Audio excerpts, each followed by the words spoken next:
Last week, we explored how self-funding provides you the ultimate control within your health insurance plan because it provides you the flexibility to choose the partners within your health plan that have your best interests in mind. And specifically, I highlighted a case study of an employer who 2 years ago was facing a 35% increase from United Healthcare on their fully insured program. And fast forward 2 years later, after they've been in this new self-funded program for 2 years, they're spending the same on healthcare as they were prior to getting that 35% increase. Now this week, I'm going to walk through the fully insured to self-funded analysis that we presented to this client to help them make their decision 2 years ago to move into a self-funded arrangement.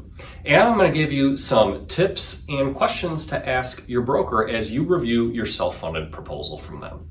So let's dig right in. So here's the actual example that we had presented to this client. And let me just kind of frame things up first. A couple years ago, we had their fully insured current numbers at 1.14 million, and we got their renewal, which was a $400,000 increase or a 35% increase from United Healthcare. And as we looked at self-funding, when we got all of the proposals back, did our analysis, we were projecting about a 12.5% increase for this employer if they moved into a self-funded arrangement. So let's talk about the different components that are in there. First, on the fully insured numbers, you're gonna notice that there's really only two numbers here. You get the total premium. And for this particular client, because they were under 100 lives, there was really no data available with United Healthcare that we could use. So we have the fully insured premium numbers here.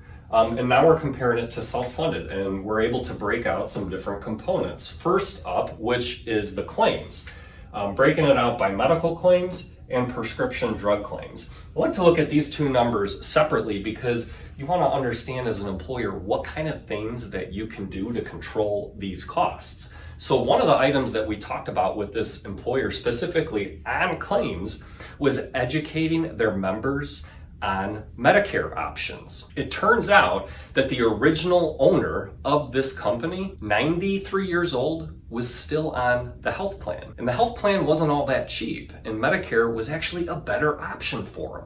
So one of the things that we deployed here was Medicare education to move that individual off of the health plan and onto Medicare because it was a better deal for them and for the self-funded health plan.